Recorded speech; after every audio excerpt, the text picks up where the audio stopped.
mong ước mai sau bao nhớ thương nhân trào, hai tiếng yêu hôm nào mà ta đã trao nhau, dẫu cho cách xa bao ngày, lòng một lòng mãi không bờ phai.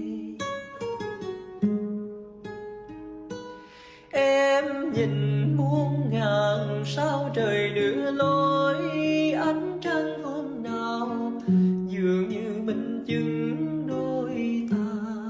Nắng mưa có nhau không rời, cuộc đời mình sớt chia phiền lo, bên nhau khó khăn không màng, trọn đời này chỉ yêu mình em.